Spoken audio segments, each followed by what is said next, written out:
All right, welcome back to Good Morning Vail, live on the back patio here. This is our weekend edition, and we're talking with Antony McCoy. He's with Timberline Tours. You're making fun of my helmet, aren't you? A little bit. Let's get right into this. Obviously, Timberline Tours, big rafting company. You guys have a big summer business, spring business. How are things kind of going right now? We're starting to see that snow melt, the runoff pick up. What's happening with Timberline? We're running the river already. We on the Eagle River, which is our local river. It's right here in the valley. It goes right down through the heart of the valley, and it's an awesome stretch of river. It's beautiful. It's chilly this time of year. Just had some snow yesterday, but it's fantastic. And then the Colorado River, we can run that the whole summer long. And we'll start up in the Arkansas in a couple of weeks. Oh, the Arkansas, Browns Canyon, and all that numbers, all those good spots that create some energy and some excitement. Yeah, fantastic. Arkansas is one of my favorite rivers in the whole state. The numbers is probably the quintessential Class 4 run in all of Colorado. Brilliant stretch. And it works out perfectly for us. We start on Dowd Chute. We run that during the spring when the runoff's high, and then we're able to move over to the Ark right when it's kicking in. And we're on the Arkansas, the numbers stretch down through Browns Canyon as well, the Class 3 family trip, and then the Colorado the whole time. So we're quite lucky, I've rafted all around the world, and this is one spot that has a lot. It does have a lot. All right, I want to talk about safety. This is a big part of being in a boat any time of the year, but especially now with this high water, this cold water. Obviously, helmets are a big piece. This helmet, doesn't fit me right, does it? It's not right. That's not right. You want to be, covering your head properly, nice and snug, buckled up, obviously. And the helmet's crucial, especially for locals here on the Eagle River. It's a rocky river. It's a fast-flowing, moving water. There are very few dull spots on the Eagle.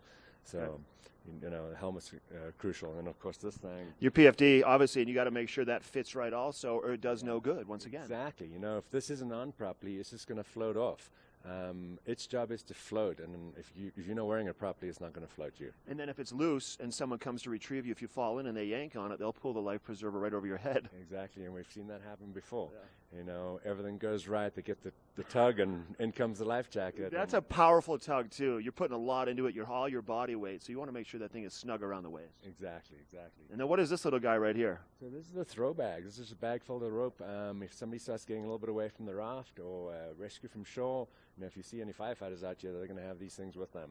And this is crucial, So this is basically if somebody falls out of the boat and they're floating down and you're yelling at them, what are you telling them to do to how to get prepared because the rope's coming at them? How does that work?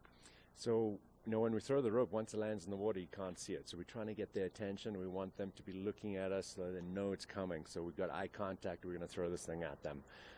That way, if we don't get a pure shot and land them right in the chest, at least they know it's there and they could take a couple of strokes to get to it and grab on and hold tight.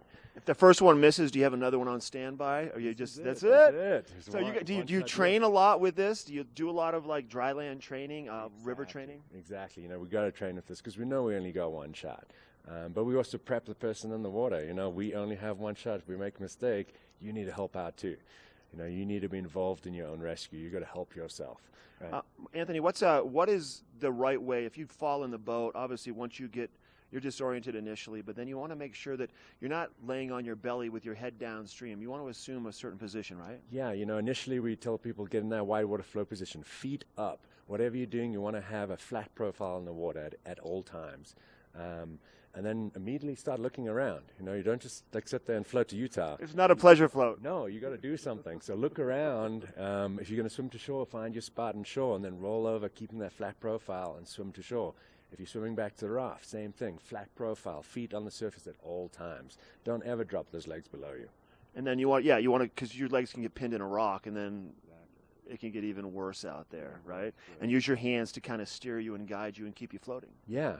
And it's more challenging than you think just to stay on the surface. So you're using your hands anyway just to keep your head up. I find personally if I'm in the water, I want to be swimming. I don't want to be floating. That's right. All right, so we set up a couple cones. You got your throwback. You said this is about 50 feet. Yeah. You got one shot to hit that swimmer that's floating downstream. You got to put it right between the cones. How do you feel? Well, first off, set things up for yourself. Make sure you're going to have the best shot at success. So point at your swimmer, act at them, guide them, and as they come, you go ahead. Come on now. Yeah. That was effortless. And that swimmer's going to swim basically right into the rope. grab a hold of it, and then you're going to get them to the shore. You're not pulling them back to the boat. You're just going to get them to the shoreline. And try, they want to hold it over themselves like this. Don't ever wrap it around. That's going to crush your hand. Yeah. Right, so just hold it like this over your shoulder. That little life jacket will help ride you up. You'll be able to breathe. And we'll pull you either back. If we're in the raft, we'll pull you back to the raft, but we're most likely it's going to be from shore, and we're going to swing you into shore. Antony, thank you very much. Pleasure. No worries. All right, give Timberline a call if you want to go rafting with them. You want to find out more about safety. We have a look at that weather forecast for the weekend coming up next.